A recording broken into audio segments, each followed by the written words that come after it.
제가 봉독하겠습니다. 주인이 그 중에 한 사람에게 대답하여 이르되 친구여, 내가 네게 잘못한 것이 없노라. 내가 나와 한 데나리온의 약속을 하지 아니하였느냐? 내 것이나 가지고 가라. 나중 온 이 사람에게 너와 같이 주는 것이 내 뜻이니라. 내 것을 가지고 내 뜻대로 할 것이 아니냐? 내가 선함으로 내가 악하게 보느냐? 이와 같이 나중된 자로서 먼저 되고 먼저 된 자로서 나중 되리라. 아멘, 아멘. 이 세상에는 힘의 원리라고 하는 것이 있습니다. 우주 운영되어지는 우주 운영 체계도요, 서로 간의 힘에 의하여 서로 만유 인력이라 그러죠. 서로 간에 당겨주는 힘들에 의하여서 이 지구가 공중에 떠 있고요, 저 하늘의 별들이 공중에 떠 있습니다. 힘의 원리라고 하는 거지요. 세상에 움직여지는 모든 것들은 어떻게 보면 힘의 원리에 의하여서 움직여집니다. 사람과 사람 사이에도요, 힘이 센 사람, 그 힘이라고 하는 것은 육체적인 힘도 있겠지만 재력의 힘이나 지식의 힘이나 어떤 리더십 같은 어떤 그런 힘, 그 힘에 의하여 사람과 사람 사이에도 균형이 존재합니다. 좋지 못한 단어로 쓰여지는 갑질이라고 하는 단어들을 많이 표현을 하는데, 이 갑질이라고 하는 것도요, 결국 힘이 있는 자가 힘이 약한 자에게 이루어지는 것이 갑질이라고 하는 표현입니다. 힘이라고 하는 것은 참 중요하게 작용되어집니다. 근데 이 힘이라고 하는 것이요, 힘이 센 사람과 힘이 약한 사람 사이에는 언제나 갈등이 존재합니다. 그래서 세계 어떤 역사의 흐름 속에 보면은요, 힘이 약한 사람이 힘이 강한 사람들을 대적하기 위한 방법들이 비정상적인 방법, 테러라든지 인질이라든지 이런 것들을 가지고 힘이 약한 자가 힘 강한 자를 대적해 보려고 합니다. 그러니까 힘의 원리라고 하는 것이요, 세상의 어떤 균형을 위하여 필요한 것이기도 하지만, 이 힘의 원리라고 하는 것들이 때로는요, 분열을 일으키고 갈등을 일으키고, 그리고 그 속에서 부작용이라고 하는 것이 나타나면서 또 다른 아픔을 가져다주는 요인이 되어지기도 합니다.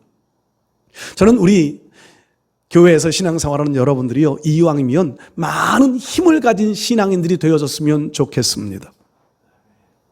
재물의 힘도 좀 가지고, 어떤 영적인 능력도 좀 가지고요, 지식의 힘도 가지고요, 권력의 힘도 가지고요.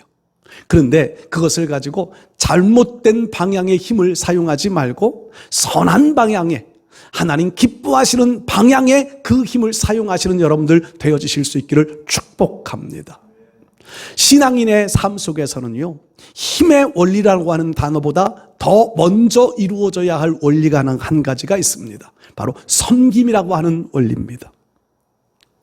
예수님께서도 예수님이 이 땅에 오신 목적을 말씀하시면서 이렇게 말씀하십니다. 인자가 온 것은 섬김을 받으려 함이 아니라 도리어 자기 목숨을 많은 사람을 위하여 내어주고 섬기려고 오셨다고 말씀하십니다. 예수님 같은 힘을 가지신 분이 어디 있을까요? 예수님은요, 그 당시에 최고의 지식가들이라고 말하는 바리새인들, 최고의 권력을 가진 자들이라고 말하는 공회 산에 들이고 온 사람들과 논쟁을 해서 한 번도 져본 적이 없어요. 지식의 힘이 있습니다. 우리 예수님은 능력을 가지고 계셨습니다. 말씀 한마디면 죽은 자가 살아나고 병든 자가 고침받는 권세가 있었습니다. 참 세상이 가지지 못한, 세상의 표현 이길 수 없는 힘을 가지고 계신, 자연의 원리, 바람을 멈추게 하고 파도를 잔잔하게 하는 그 놀라운 능력을 가지신 분이 주님이셨습니다. 근데 주님은요, 그 힘의 원리를 가지고 세상을 다스리려 하지 않으셨습니다. 섬김이라고 하는 원리를 가지고 세상을 다스리기를 원하셨습니다. 섬기는 자가 되어져야 한다는 말씀이지요. 우리는 섬김 하면은요, 때로는 좀 비굴한 자리라고 생각하는 경우들이 많습니다. 비굴한 자. 그러니까 섬기는 것은요, 힘이 없는 자가 힘이 있는 자를 섬기는 것. 이런 섬김을 우리는 보통 머릿속에 상상을 합니다. 예전에 주인과 하인 같은 이런 위치에서 하는 것이 섬김이라고 생각하지요. 그런데 그런 섬김의 차이가 있습니다. 그런 하인이 주인을 섬기는 그 섬김에는요, 주인을 섬기면 뭔가 나에게 주어지는 대가가 있다는 겁니다.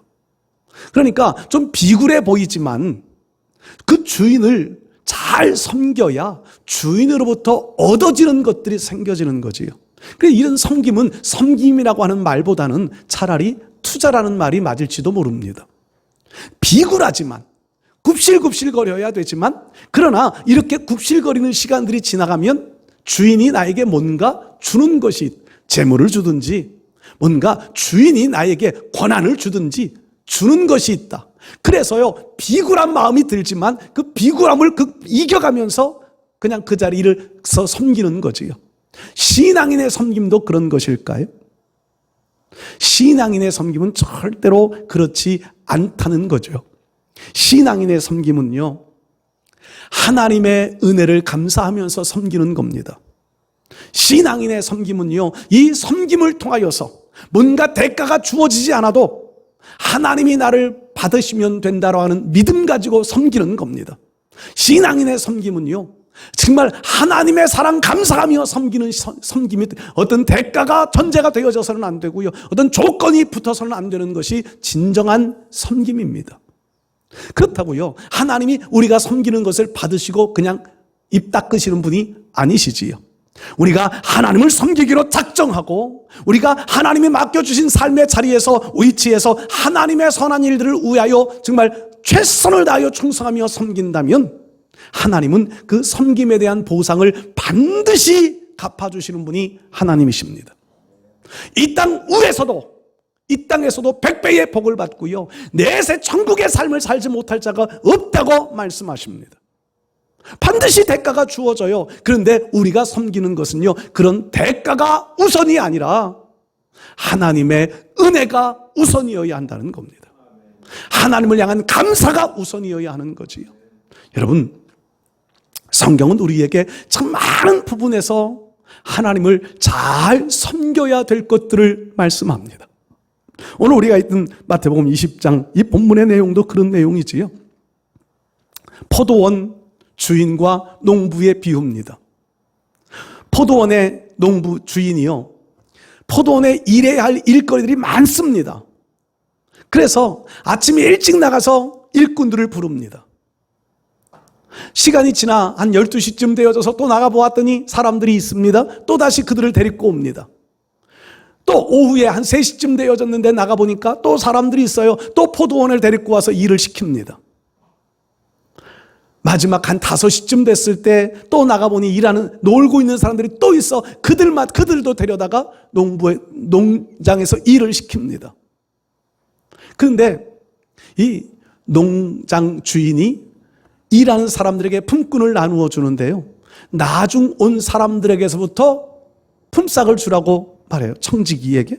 먼저 온 사람들에게 먼저 주어서 보내버렸으면 오늘 성경에 기록될 이유가 없었을 텐데, 나중 온 사람에게 먼저 품삯을 주고, 한 데나리온의 품삯, 하루 품삯이 한 데나리온이에요. 한 데나리온을 주고 그 다음 모두 다 한 데나리온씩을 나누어 주니까 일찍부터 와서 일한 사람들이 불평을 토로하기 시작합니다. 일찍부터 와서 일한, 뜨거운 태양볕을 맞아가면서 일한 우리를 나중에 와서 잠깐 일한 사람과 똑같이 대우해 주는 것이 맞습니까? 논리상으로는 불평할 만한 이 환경이 분명히 있습니다.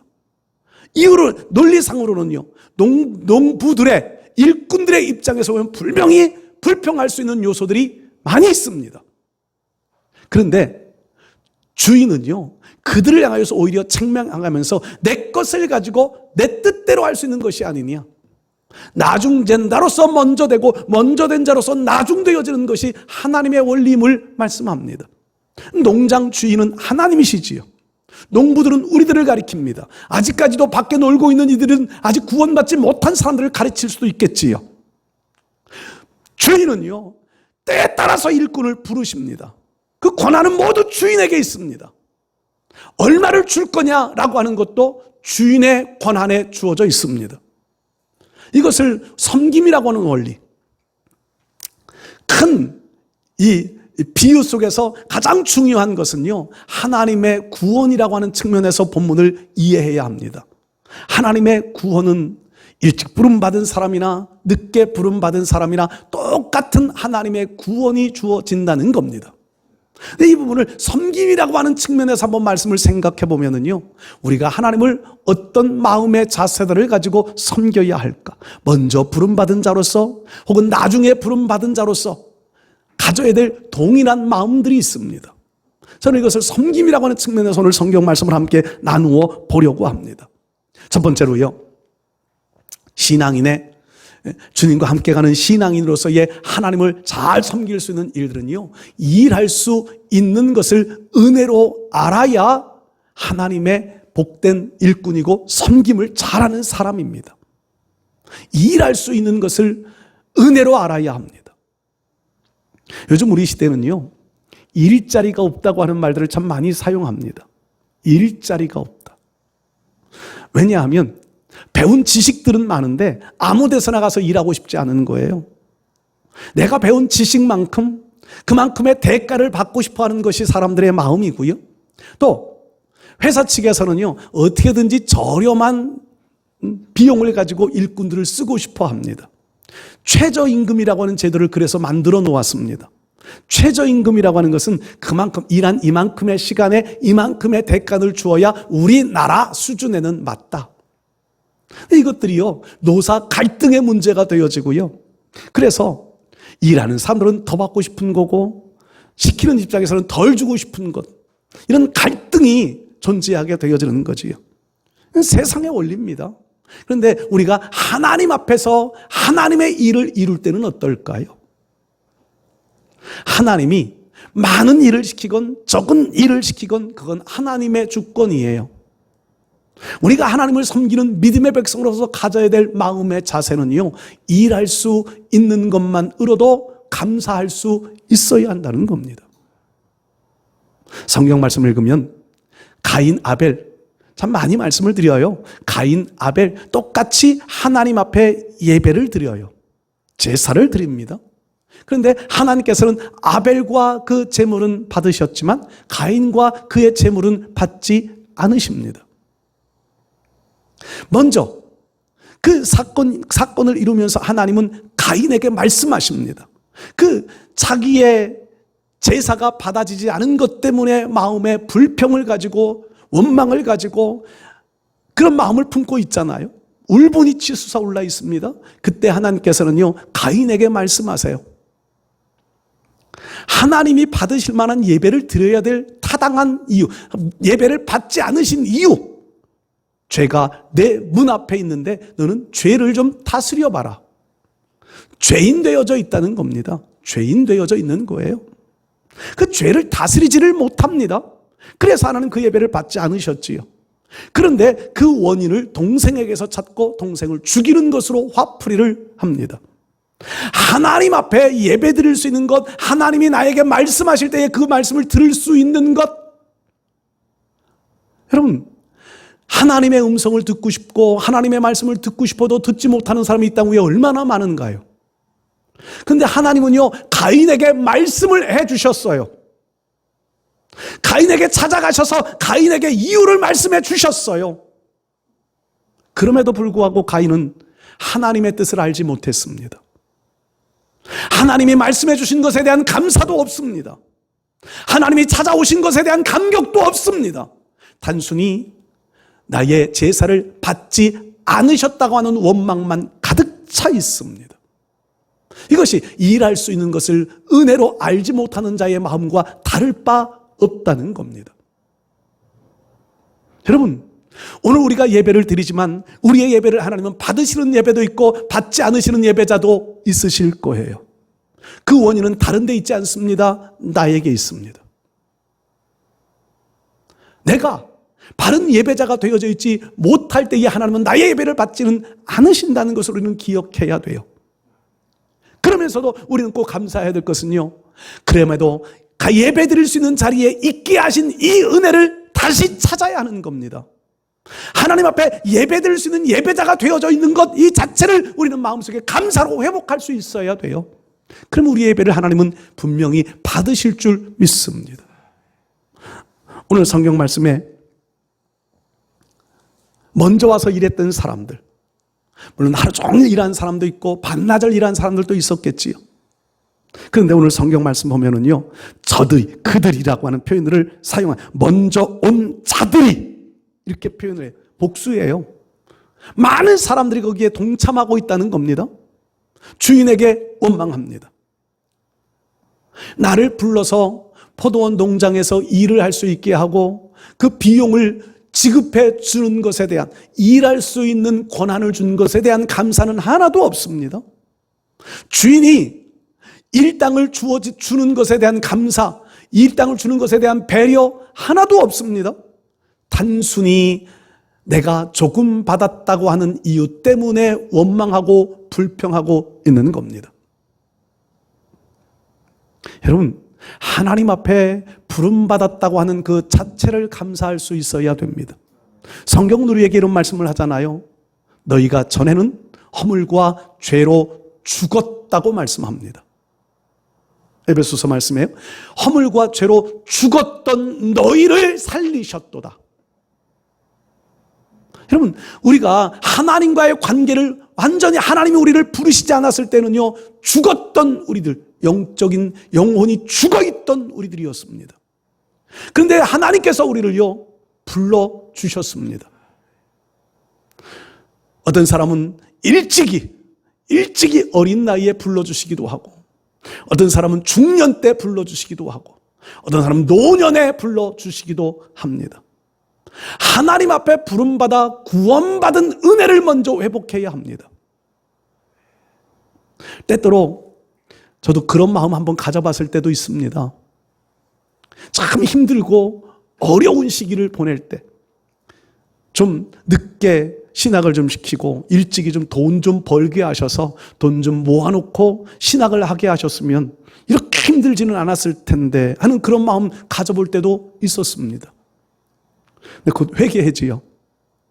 하나님이 부르심의 은혜는 하나님의 주권이잖아요. 일찍 부르신 것을 불평하는 것은 내 마음이에요. 내 환경이에요. 하나님의 권위에 대한 도전 행위입니다. 일찍부터 와서 일한 사람들이 한 대 내려온 받는 것 때문에 불평하고 원망하는 것은 하나님의 권위에 대한 도전이에요. 여러분, 우리가 신앙생활하면서 절대로 이런 일들 행하지 않기를 바랍니다. 지금 내가 하나님 앞에 부름받았고, 지금 내가 구원을 받았고, 지금 내가 하나님의 일에 쓰임받고 있다고 하는 이 한 가지만 가지고도 우리는 감사할 수 있어야 한다는 겁니다. 그 은혜를 우리는 깊이 깨달아야 하는 거예요. 이 은혜 잊어버리면 우리들도 원망자가 되어질 수밖에 없을 겁니다. 하나님 앞에 원망거리를 쌓기보다 감사의 조건들을 더 쌓아가실 수 있기를 축복합니다. 두 번째로요, 오늘 성경 말씀 보면 자신의 은사만을 가지고, 자신만이 받은 은사만을 가지고, 혹은 자신만에게 주어진 환경 속에서 최선을 다하여 섬기는 것, 이게 바른 섬김입니다. 우리가 가져야 될 섬김의 자세입니다. 하나님은요, 일찍 부르시는 것, 늦게 부르시는 것, 그것은 하나님의 주권이고, 우리가 해야 할 일은요, 내가 지금 해야 할 일에 최선을 다하면 된다는 겁니다. 사도행전 8장 말씀을 읽다 보면 이런 말씀이 나와요. 사마리아 지역에, 예루살렘 지역에서 시작되어졌던 복음의 역사가 이제 사마리아 지역에도 가서 나타납니다. 빌립이 가서 복음을 전하고, 그래서 예수 믿는 사람들이 많아졌습니다. 그래서 예루살렘 교회에서는요, 사마리아 지역의 사람들을 파송합니다.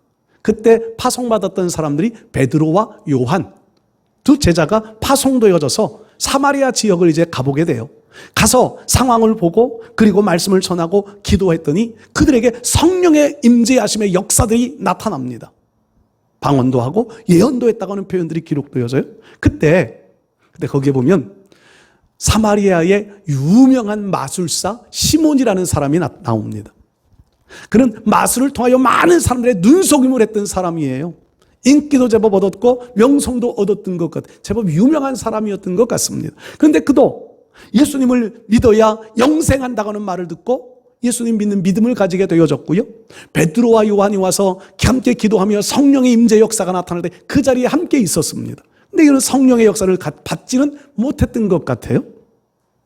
그래서 이 시몬이 베드로, 요한에게 찾아가서 이렇게 말합니다. 참 신비한 능력을 행하는데 나에게도 그런 능력을 좀 행할 수 있게 해주십시오 하고 돈을 가져다가 줘요. 그랬더니 베드로와 요한이요 화를 내면서 말하지요. 너의 마음에 악독이 가득하다. 네가 돈을 주고 하나님의 은사를 살려야 했기 때문에 넌 돈과 함께 망할지어다. 저주를 해버려요. 그랬더니 시몬이 잘못했다고 회개하지요. 여러분, 저는 이 말씀을 볼 때마다 그런 생각이 들어요. 우리는 하나님이 주시는 은사가 각자에게 다르게 나타납니다. 그런데 우리는요, 다른 사람이 행하는 것을 내가 부러워하기도 하고 때로는 무시하기도 합니다. 내가 가지고 있는 지식과 내가 가지고 있는 지위와 내가 할 수 있는 일들로 인하여서 다른 사람들을 무시하는 경향들도 생겨지고 때로는 부러워하기도 합니다. 마치 시몬과 같이 돈을 주어서라도 그런 일들을 좀 사보고 싶은 마음들을 갖습니다. 그러나 그것은 하나님의 역사를 거역하는 행위가 되어질 수 있음을 우리도 명심해야 합니다. 베드로는 베드로가 받은 은사의 사역이 따로 있고요. 요한은 요한으로서 받은 사역이 따로 있고요. 사마리아의 성령의 역사를 받았던 사람들은 그들만의 은사가 따로 있고요. 시몬은 시몬으로서의 다른 일들이 주어져 있을 거예요. 각자가 각자의 위치에서 각자의 역할만 하면 하나님의 나라는 세워져 갈 것이고 하나님의 영광은 나타나게 될 겁니다. 그런데 그렇지 못하고요. 내가 해야 할 내 위치를 지키지 못하고 다른 사람의 위치를 탐하고 그 사람의 위치를 내가 차지하거나 하거나 무시해버리거나 이런다면 하나님의 역사는 이루어지지 못할 겁니다. 또 하나의 사건을 한번 볼까요? 사무엘 하 말씀들을 읽다 보면은요, 다윗이 왕이 되어집니다. 왕이 되어지고 이제 그때도 남쪽 유다, 북쪽 이스라엘 뭐 이렇게도 표현해야 될까요? 이제 좀 나라가 지파별로 분류되어져 있었어요. 사울 시대에 사울의 아들이었던 이스보셋이 왕이 되어지고 나라를 세우고요. 하나님은 다윗을 기름 부어 다윗을 왕으로 세웠습니다. 두 나라 간의 전쟁이 계속되어질 때에 아브넬이라는 사람이 이제 두 나라를 하나로 통합시키겠다. 물론 이스보셋에게 누명을 쓴 억울함 때문에 두 나라를 한 통일 나라를 이루겠다. 그러면서 이제 다윗에게 찾아와요. 그래서 제안을 하고 이제 협상을 잘 맺고 돌아가는데 그때 문제가 하나가 발생되어지지요. 요압이라는 사람, 성경에 참 많이 기록되어지는 인물이에요. 수루아의 아들 요압. 그 요압이 그 소식을 듣고요, 사람들을 보내어 돌아가는 아브넬을 데려다가 예루살렘에서 아브넬을 죽여버립니다. 이유는 자기 동생을 전쟁터에서 죽였다는 이유 때문이었습니다. 그런데 다윗이 그것 때문에 얼마나 마음이 상했던지요, 이렇게 표현되어져 있어요.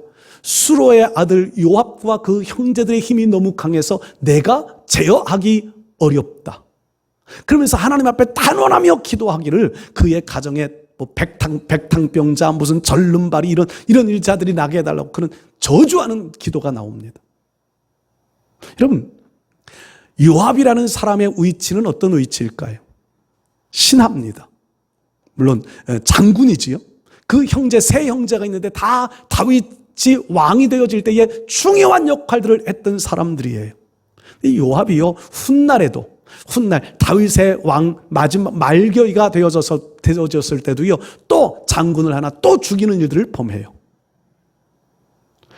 다윗에게 충성스러운 신하들을, 충성스러운 장군을 둘이나 죽이는 일을 범해요. 근데 성경은 이런 말씀들이 있어요. 수루아라는 사람이 누구냐? 여자예요. 성경은 주로 누구의 아들 이럴 때는 남자 이름을 아브라함의 아들 이삭 이렇게 사용하잖아요.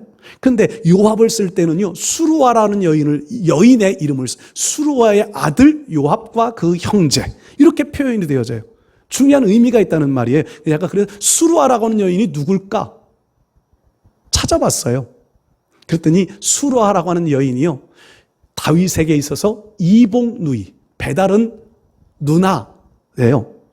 그러면 요압과 그 형제들은요, 다윗에게 있어서는 조카지요, 조카뻘이 되어지는 거예요. 조카들이 삼촌이 왕이 되어질 때에 중요한 일들을 행해요. 그런데 월권을 행하는 겁니다. 월권. 다윗의 뜻이 아닌 자기의 뜻에 의하여서 장군들을 죽여요. 다윗에게 충성하는 장군들을 죽여요. 이유는 내 권한을, 내 권위, 내 지위를 지켜야 되겠다. 혹은 내 동생의 원수를 보복해야 되겠다. 이런 마음들을 가지고 다윗의 뜻을 거역하는 일을 해요. 그러다가 요압의 말년이 어떻게 됐을까요? 그럼 성경에 기록되어지기를요, 요압은 다윗이 죽고 난 다음에도 살아있는데 다윗은 그 사건들이 너무 가슴에 맺혀 있어요. 너무 가슴에 맺혀 있어서 솔로몬에게 유언을 하고 죽어요. 수루아의 아들들을 살려두지 말아라. 그런데 요압이요, 다윗이 죽어가고 있을 그때 솔로몬 편에 서지 않고요, 아도나이 편에 서서 아도나이를 왕으로 옹의를 해요. 그리고 솔로몬이 왕이 되어졌습니다. 아도나이와 요압이 처형을 당해요. 물론 여러 사건들이 있지만 처형을 당해요. 왜 처형을 당할 자리까지 가야 됐을까요? 자신이 있어야 할 자리, 자기가 지켜야 될 자리들을 지키지 못했기 때문입니다. 월권행위 한 거예요. 월권행위. 여기에 오늘 성경 본문에 나오는 먼저 와서 일했던 사람들, 그들이 지금 주인의 일에 월권행위를 하고 있다는 겁니다. 자신의 지위, 자신의 은사가, 자신의 역할을 생각하지 않아요. 그래서 월권행위를 하다가 결국은 책망을 받게 되어지는 겁니다. 여러분, 오늘 우리가 신앙생활 하면서 우리가 있어야 할 자리, 우리가 해야 할 역할들을 절대로 잊어버리면 안 됩니다. 남의 자리 탐하고 남의 위치 탐하고 남의 일들 가로막는 일들을 하면 하나님이 그 결말을 좋게 두지를 않으십니다. 월권행위하는 일들, 여러분 절대로 이런 자리 가지 않으실 수 있기를 바랍니다. 우리 사랑하는 성도 여러분들, 하나님의 일은요, 내가 내 위치에서 내 맡은 일만 하면 돼요. 그러면 때로는 그것이 손해인 것처럼 보여질 때가 분명하게 있습니다. 일찍부터 와서 일한 사람들은 손해보는 느낌 안 들었을까요? 분명히 손해보는 느낌 들었어요. 저 같아도 손해보는 느낌 들었을 거예요. 그러나 내가 맡은 역할, 내가 맡은 위치, 이거 잊어버리면 주인의 마음 상하게 만들고 주인 눈밖에 납니다. 다음에 저는 이런 상상도 해봤어요. 이 포도원 주인이요, 다음에 일을 해야 할, 또 일꾼들이 필요할 때 이 불평하는, 월권 행위하는 이 사람들을 불러다가 일을 시킬 수 있었을까요? 저는 안 시켰을 것 같아요. 이 주인은 너그러운 주인이라 시키셨을는지 모르겠는데 다음에 또 일을 시켜야 된다면 그런 사람들은 시키지 않았을 거예요. 주인의 지위를, 주인의 행위를 월권하는 행위들은 주인이 용납할 수 없는 거거든요. 여러분, 우리가 하나님 앞에 우리의 신앙의 지위를 잘 지키며 하나님 앞에 받은 은사에 따라만 충성하실 수 있기를 바랍니다. 세 번째로요, 우리가 또 하나 봐야 될 말씀은요, 하나님의 원칙에 따라서 하나님을 섬겨야 한다는 겁니다. 하나님은 정해놓으신 원칙이 있습니다. 성경은 인간을 창조하실 때부터 하나님의 원칙들을 세워 놓으셨습니다. 그 원칙은 하나님이 절대로 양보하지 않으십니다.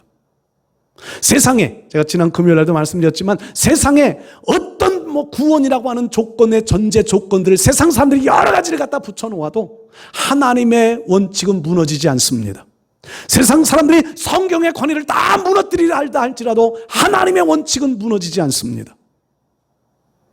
세상 사람들이요, 아무리 세상의 원리에 따라서 성평등이라고 하는 원칙들을 들고 나와서 성경의 권위를 파괴하고 교회를 파괴하려는 이런 일들로 도전해 온다 할지라도요, 하나님은 하나님이 세워놓으신 원칙들을 결코 양보하지 않으십니다. 때로 하나님의 백성들, 구원받은 하나님의 백성들이 그 일로 인하여 억울함도 당하고 핍박을 받을 수도 있어요. 그러나 하나님의 원칙은 양보하지 않으십니다. 그 가장 중요한 원칙 중에 한 가지는요, 천하인간의 구원받을 만한 다른 이름을 주신 적이 없다는 거예요. 예수님 외에는 구원이 없다. 이건 절대로 하나님이 양보하지 않으십니다. 이 원칙을 무너뜨리지 않으십니다. 오늘 그래서 우리도 그 믿음 지키며 살아가야 되는 거예요. 누가 뭐라 그래도 나의 구원은 예수님만이 이루어 주신다. 그래서 우리가 예수님 믿는 거예요. 이 원칙, 절대로 원칙은 무너지지 않습니다. 그렇다면 우리가 하나님 앞에 충성하며 하나님을 섬기는 섬김의 원리가 어떨까요? 우리도 하나님의 원칙이 무엇인지를 알고 하나님을 섬겨야 한다는 겁니다. 오늘 그 원칙을 이렇게 품삯으로 원리를 말씀하세요. 일찍부터 와서 일한 사람이나 늦게 와서 일한 사람이나 하나님이 주인이 정해놓은 원칙은 한 데나리온을 주는 거다라는 겁니다. 사람의 눈에는 그것이 불합리해 보이고 사람의 눈에는 그것이 억울한 일들처럼 보여져도 하나님이 세워놓은 원칙은 한 데나리온 주는 것, 주인이 정해놓은 원칙은 한 데나리온 주는 거다. 이 말 한마디에 아무도 변명할 수 없는 거예요. 아무도 변명할 수 없어요. 억울한 마음은 있겠지만 변명할 수가 없어요. 네가 나와 한 데나리온을 약속하고 와서 일하기 시작하지 않았느냐? 여러분, 하나님의 원칙은 그렇습니다. 우리가 수양을 쌓고 다른 사람보다 더 열심히 많은 일들을 하고 다른 사람 나보다 좀 덜 열심히 하는 것 같은데, 아니요, 그것은 하나님이 정해놓으신 원칙의 기준에 맞추어 일하면 되는 거예요. 그러면 성경 말씀은 분명히 말씀하지요. 이와 같이 나중된 자로서 먼저 되고 먼저 된 자로서 나중되리라. 저는 우리 사랑하는 성도 여러분들이요, 하나님을 섬김에 있어서 나중된 자였지만 그러나 하나님을 섬기는 일에는 먼저 된 자가 되어질 수 있기를 축복합니다. 나중된 자라는 말은요, 하나님 앞에 늦게 부름받은 일들도 있을 수 있겠지만 하나님의 눈에 띄지 않았던 일들도 있을 거예요. 그러나 물론 하나님이 못 보시는 분은 아니시지만 하나님은요, 우리를 나중된 자와 같은 자들이지만 먼저 된 자로 인정해 주시고 먼저 품삯 갚아주시고요, 먼저 높은 자리로 세워가실 수 있는 이런 은혜들도 우리에게 부어주실 날이 반드시 올 줄로 믿습니다. 일단 우리가 가지고 살아가야 될 마음은요, 큰 일을 맡겨주실 땐 큰 일을 감당하는 대로 최선을 다해야 되고요, 큰 일을 할 사람인데 요거밖에 안 맡겨준다고 불평하지 말고 작은 일을 맡겨주어서도 작은 일에 최선을 다하는 일들이 되어져야 합니다. 작은 일만 하다가 큰 일을 맡겨줄 때 두렵고 겁이 나 모세처럼 못합니다, 안 합니다 이러지 말고요, 주님이 능력 주시는 자리에서 모든 것을 할 수 있느니라 이 마음, 이 믿음 가지고 아멘 하면 되는 거예요. 그러면 주님이 모세에게 모세의 힘으로 그 사명을 감당한 게 아니라 능력의 지팡이를 들려주어서 하나님이 함께 하심으로 그 사명을 감당할 수 있게 하여 주셨던 것처럼 우리들도요, 하나님의 나라에 하나님의 원칙에 맞추어서 일하려 하는 마음 가지고 나가면 하나님은 때에 따라 도우시는 은혜로 우리가 그 은혜 감당할 수 있게 만들어 주실 줄로 믿습니다. 주어진 환경에 따라 최선을 다하여 충성하는 것, 이것이 하나님의 원칙이에요. 오늘 우리 사랑하는 성도들, 저나 여러분들은요, 피할 수 없는 길이 있습니다. 하나님 앞에 부름받은 자로서 하나님을 섬기고 하나님의 교회를 세워나가야 할 사명들이 우리에게 주어져 있다는 겁니다. 그 일을 이루어가는 일들 속에서는요, 절대로 우리가 잊지 말아야 될 것, 하나님이 나를 불러주셔서 여기에서 일하게 하셨다고 하는 믿음의 마음들을 잃어버려서는 안 됩니다. 그 마음 잃어버리기 시작하면은요, 내 일을 찾게 되고, 내 지위를 찾게 되고, 내 위치를 자꾸 찾게 되고요, 그 일로 인하여 갈등이 생기고, 그 일로 인하여 분열이 생겨지게 됩니다.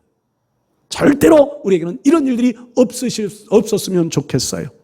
내게 주신 은사에 따라서 내가 해야 할 역할만은 잘 감당하면 돼요. 그리고 최선을 다해서 하나님의 원칙에 따라 충성하면 됩니다. 그러면 하나님께서는 우리에게 약속하셨던 것들을, 하나님께서 계획해 놓으신 것들을 더 풍성하게, 더 아름답게 채워가실 날들을 열어주실 줄 믿습니다. 하나님 마음을 기쁘시게 해드릴 수 있는 정말 바른 섬김의 신앙인들이 되실 수 있기를 주의 이름으로 축복합니다. 하나님